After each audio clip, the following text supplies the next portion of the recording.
네, 안녕하세요. 1편에 이어서 2편 실패를 이겨내는 힘, 동기부여, 그다음에 학습 목표와 평가 목표, 그다음에 행복에 대한 구체적인 심리와 그 방법에 대해서 말씀드리겠습니다. 뒤에 이제 영상이 나올 텐데요. 제가 본 다큐 중에 손꼽히는 명 다큐 중에 다큐입니다. 그 1편에서는 1편 안 보신 분들은 1편도 꼭 보셔야 됩니다. 이게 연결되는 내용이기 때문에요. 어, 그 1편에서는 그 과제 집착, 과제 만족을 연기하는 힘, 그 다음에 충동을 통제하는 힘에 대해서 또 그러고 행복해지는 그 키에 대해서 이렇게 논의를 했죠. 2편도 이어서 본인이 또 있는 자기 자녀가 진심으로 행복하게 살기를 위한다면 줄 것이 있다고 말합니다. 그건 뭐냐면 본인이나 아이의 마음속에 학습 목표의 가치를 새겨주는 일이라고 합니다. 부모가 또는 자신이 아이들에게 줄 수 있는 가장 위대한 선물이라고 단언을 하고 있습니다. 뒤에 영상을 보시면요. 그만큼 굉장히 심오해요. 처음 봤을 때는 그 뜻과 깊이를 잘 몰랐어요. 이게 명 다큐인데요. 꽤 됐습니다. 그래서 몇 년에 한 번씩 제가 가끔 보는데 볼 때마다 조금씩 틀립니다. 그 깊이가요. You to maintain your confidence and optimism when something goes wrong. So they say, well, this is a natural part of learning. I'm still learning, I'm still progressing, and they don't get discouraged. Whereas children with performance goals say, uh-oh, this failure means I don't have ability, and then they lose their optimism and their confidence.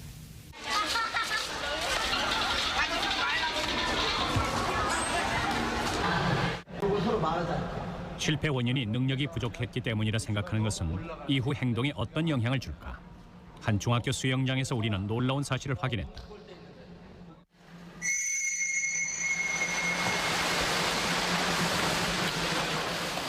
중학교 1학년 수영 실기 시험 시간. 25m를 20초에 통과하면 만점을 받는다.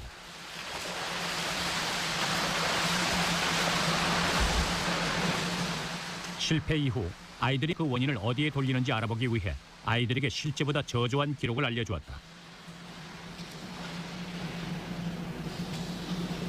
1차와 2차로 나눠서 평가를 했습니다. 1차 때는 본인이 도착했을 때 2초를 더한 기록을 알려주었고요.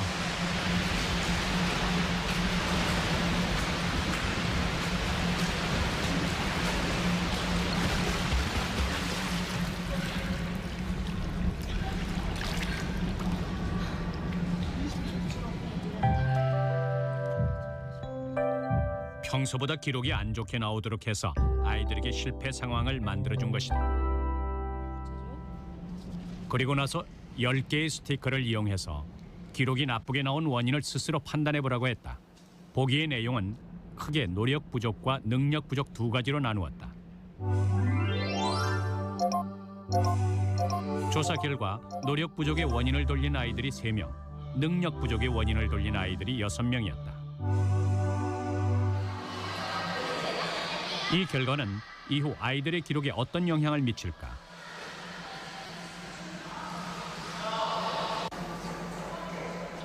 잠시 후 아이들에게 두 번째 기회를 주었다. 그러자 놀라운 결과가 어디다 나타났다. 돌리느냐에 따라서 그 다음에 차후 행동이 완전히 달라진다는 겁니다. 그렇다면 실패했을 때 가장 큰 원인 두 가지는 내 능력이냐 혹은 내 노력이냐라는 겁니다. 만약에 노력의 원인을 돌린다면 다음에 더 노력을 하겠다. 그리고 후회를 하겠죠. 감정적으로는 내가 왜 이렇게 노력을 하지 않았을까? 다음엔 더 노력해야지. 근데 내 능력에 돌리게 되면 그 다음부터는 또 노력할 필요가 없어지는 겁니다. 난 어차피 안 돼.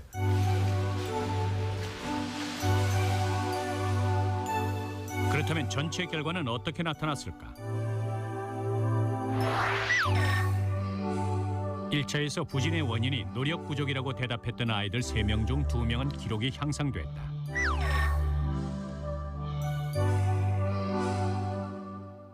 하지만 능력 부족 때문이라고 답했던 아이들 중에서는 1명만이 향상됐을 뿐 나머지 4명은 모두 떨어졌다.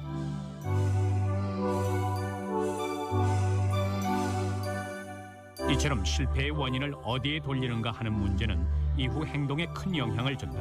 그 출발점이 바로 목표 설정인 것이다. when children have a performance goal, their attribution for their failure is, I don't have ability. And they get discouraged, their performance suffers. When children have a learning goal, their attribution is not enough effort, not the right strategy, and their performance improves.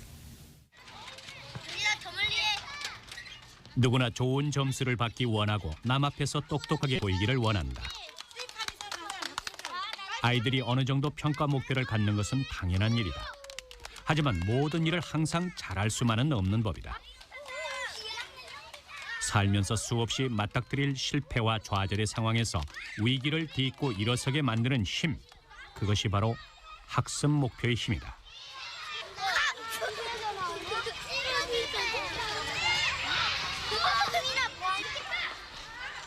그렇다면 목표 설정이 스스로 하려는 마음, 동기에는 어떤 영향을 줄까? 학습 문제 안에는 어떤 게 들어있냐면은 여기에는 좀 어려운 문제들이 들어있어. 그 대신 문제들을 우선 아이들의 목표 성향을 분석하기 위해 어렵긴 하지만 새로운 것을 배울 수 있는 학습 문제와 자신이 얼마나 잘하는지 똑똑한지를 보여줄 수 있는 평가 문제 중 하나를 선택하게 했다. 풀어보고 싶어요.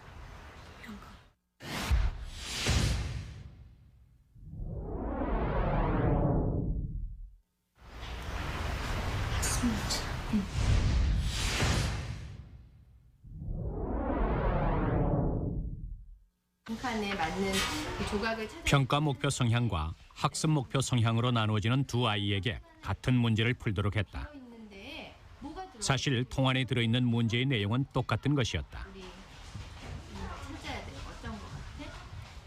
그렇지. 동그라미.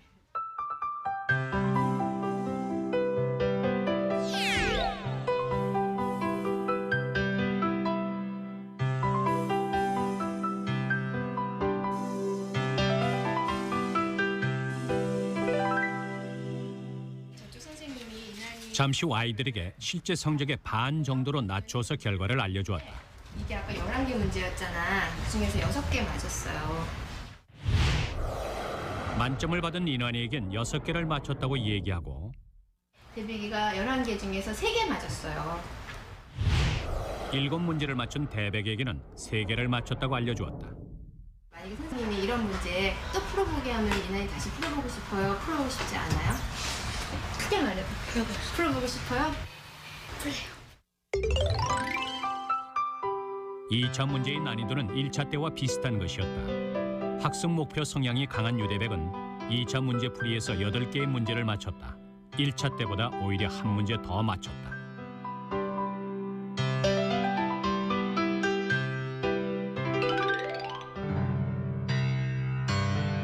평가 목표 성향이 강한 여인환. 1차에서 만점을 받았음에도 불구하고 2차에서는 4문제만에 포기하고 말았다. 어려운 상황이 닥쳤을 때 평가 목표를 가진 아이는 동기를 완전히 잃어버린 것이다.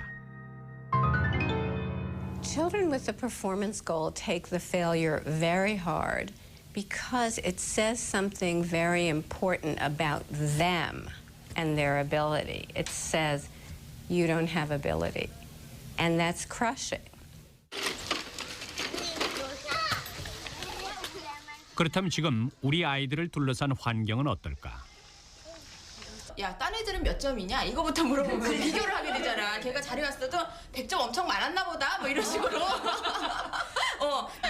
너 90점 맞았으면 주영이 몇 점 맞았니? 제일 비교되는 그래. 비교하는 그럼 거야. 가장 친하네. 걔보다 잘하면 마음이 안도가 돼서 조금 안심이 되지. 너 누나는 이렇게 했는데 너는 왜 요때 요거 못하는 거야? 해가면서 아까 말했던 것처럼 계속 걔한테 스트레스를 주는 거야. 정교생을 시험을 봤다고. 근데 우리 아들이 딱 보더니 엄마 나 100점 맞았어. 너 몇 명이 받았는데 했더니 6명이 받았대. 우리 반에 잘했네. 이러고 얘는 정말 잘하는 애 하나. 대부분의 부모들은 아이들에게 학교에서 무엇을 배웠는지보다 몇 점을 받았는지, 몇 등을 했는지를 묻는다. 성적, 석차, 남과의 비교, 경쟁을 얘기함으로써 아이들에게 끊임없이 평가 목표를 전달한다. 비교 대상을 이렇게 딴 애를 만났는데 딴 애는 95점이래요. 그럼 넌 95점도 아니고 몇 점이야 도대체 막 화를 냈어요. 다음날 학교에서 전화 왔어요. 우리 딸이. 엄마, 나 선생님한테 물어봤더니 95점이래. 제가 막 그거에 그 민감했던 걸 계속 느꼈는지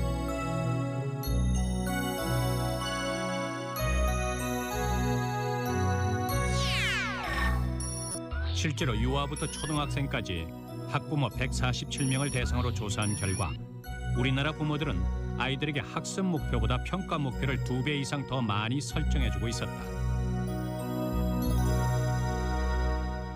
자, 이렇게 점수가 똑같아졌습니다. 그렇다면 이렇게 평가 목표가 강조되는 환경은 아이들에게 어떤 영향을 미칠까? 재미있는 보너스 문제를 드리겠습니다. 여기서 점수를 얻으면은 팀에 도움이 되겠죠. 많게는 퀴즈 프로그램에 참가한 아이들을 대상으로 간단한 실험을 했다. 1단계는 힌트가 1개 나옵니다. 2단계는 힌트가 2개 나옵니다. 점수가 걸려있는 상황에서 힌트를 몇 개나 듣고 싶은지 정하라고 했다. 힌트가 4개 나옵니다. 힌트의 개수와 점수는 상관이 없다. 힌트가 많을수록 답을 맞출 확률은 높아진다.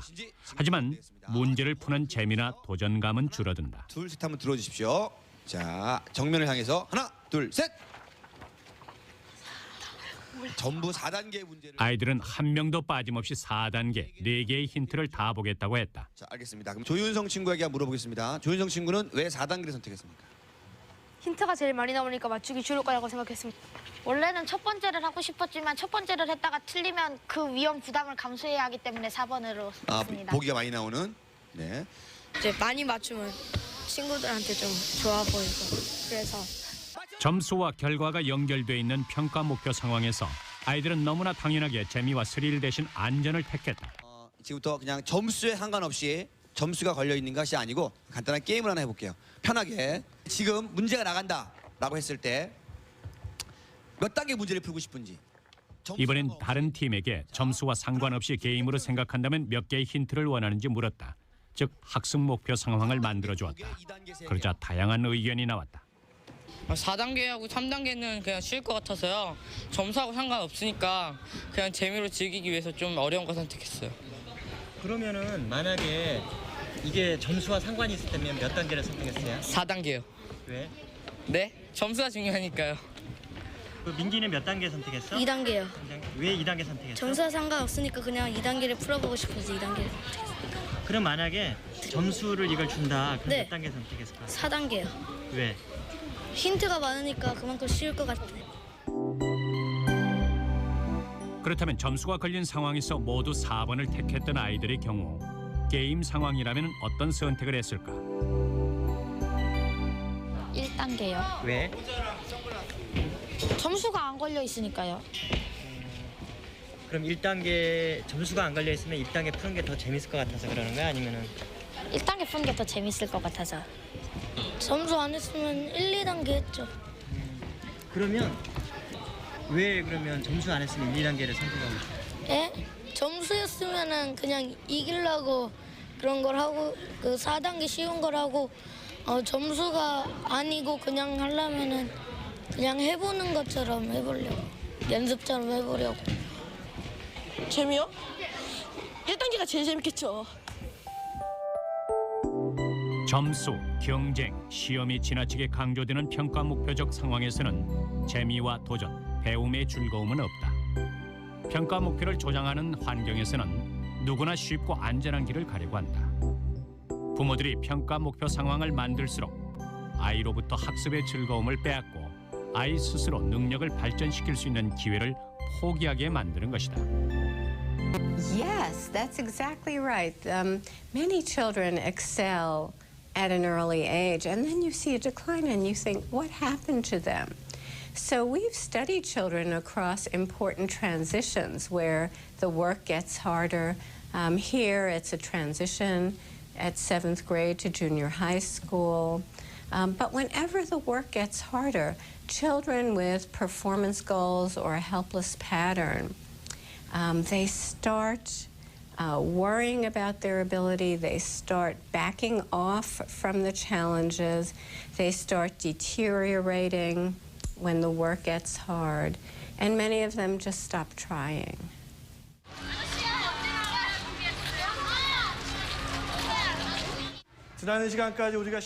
이제 중요한 것은 교육이나 육아를 통해 아이들의 목표 성향을 얼마나 조절할 수 있나 하는 문제다.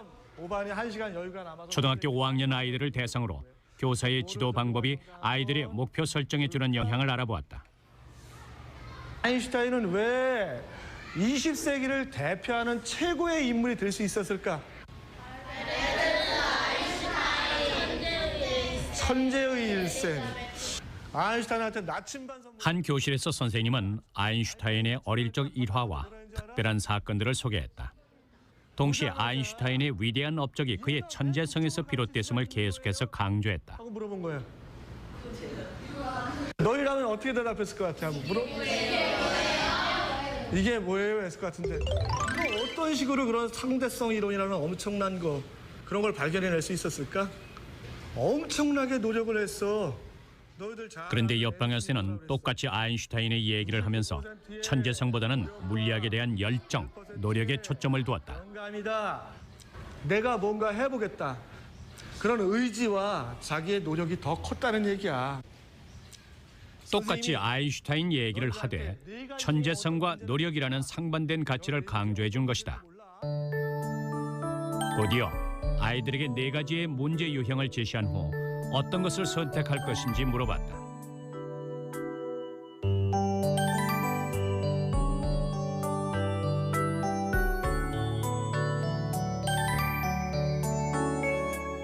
(1번부터) (3번까지는) 평가 목표를 보여주는 문제고 (4번은) 학습 목표를 나타내는 문제다. 하나, 둘, 셋, 넷, 다섯, 여섯, 일곱, 여덟. 결과는 아홉, 의미 열, 있는 열하나, 것이었다. 열둘, 열셋, 열넷, 천재성을 강조했던 반에서는 쉽고 똑똑하게 보일 수 있는 평가 문제를, 노력을 강조했던 반에서는 학습 문제를 훨씬 더 많이 선택했다. 아인슈타인의 열정과 노력을 들은 반 아이들은 도전하고 싶어 했고 무언가 새로운 것을 배우고 싶어 한 것이다. 이처럼 부모나 교사의 생각이 아이들의 목표 성향에 직접적인 영향을 준다. 어제보다 오늘은 무엇이 나아졌는지, 전에 모르던 것을 오늘 알게 되기까지 어떤 노력을 했는지, 노력을 통해 어떻게 능력을 발전시켰는지, 이런 얘기를 나누는 가운데 부모나 교사는 자연스레 아이들에게 학습 목표를 심어줄 수 있다.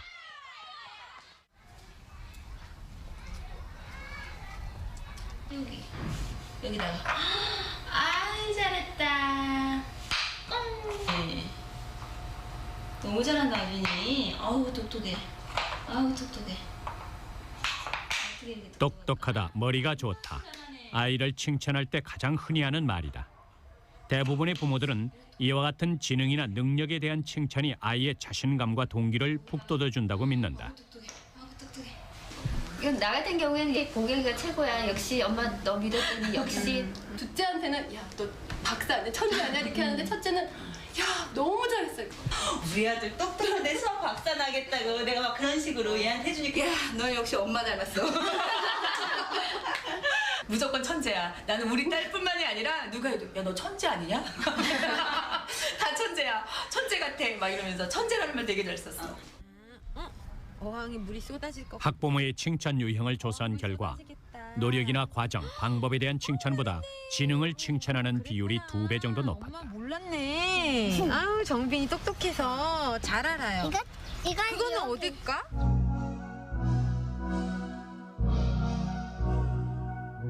그러나 여기에는 부모들의 믿음과는 다른 함정이 있다. 아이가 잘했을 때 똑똑하다, 머리가 좋다고 칭찬하는 것은 반대로 아이가 못했을 때 머리가 나쁘고 바보라고 말하는 것과 같다. So what we found is when we praised children's ability after a success and then gave them something more difficult, they fell into a helpless pattern. They said, I don't have ability, I don't like this task anymore, and their performance suffered. And it was an IQ test. Their performance on an IQ test suffered because we praised their ability.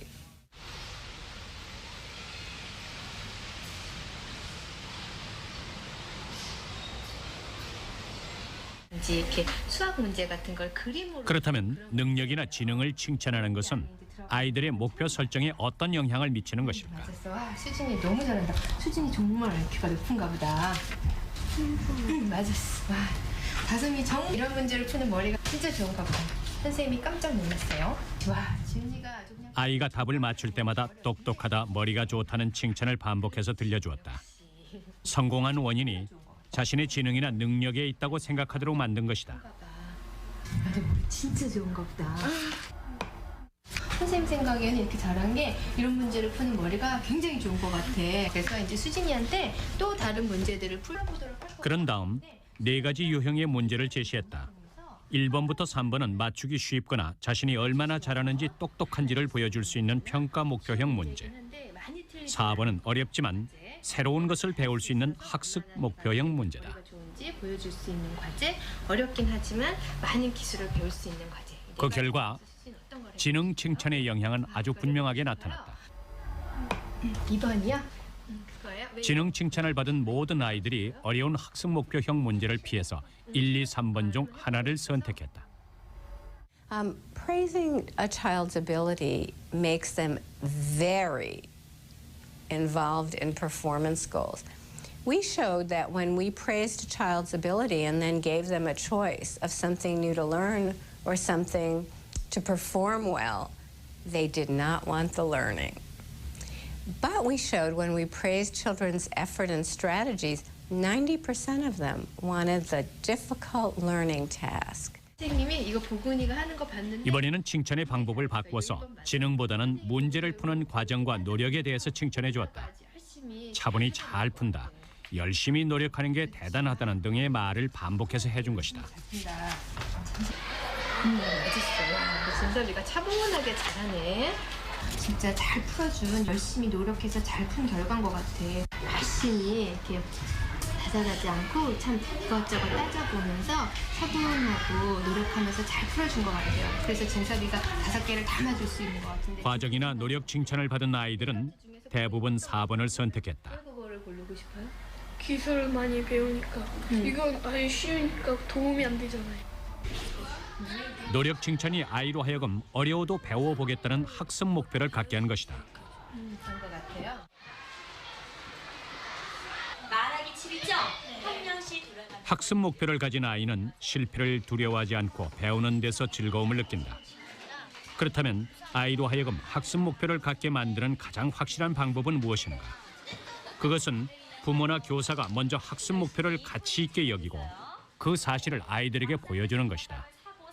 특별할 것도 없는 일상의 대화 속에서 아이들이 좋아하는 무언가를 얘기할 때 수시로 노력과 도전의 의미를 되새기고 칭찬해 주는 것이다. Suppose your child didn't work hard and did math problems perfectly. Now, then we would usually say, oh, you're so good at this. But I say no. Say, oh, I'm sorry we wasted your time. You didn't learn anything here. Let's do something harder that you can learn from. How'd you do on your history test? Say, what are you learning in history? And talk about it. Oh, you know what? I remember studying that. Or I read an article in the newspaper about that. Or tell me more about that. I don't remember. I know I studied it in school, but I can't remember anything about it. You can ask children at the dinner table, what did you do today that was hard? What mistake did you make that you learned something from? What can you do today that you couldn't do yesterday? Those kinds of things show that we have a value on learning. 아이가 사회에서 필요한 사람이 되기를 원한다면, 아이가 실패와 좌절 앞에서 무릎 꿇지 않기를 원한다면, 무엇보다 아이가 진심으로 행복하게 살기를 바란다면 줄 것이 있다. 아이의 마음속에 학습 목표의 가치를 새겨주는 일, 그것은 부모가 아이들에게 줄 수 있는 가장 위대한 선물이다.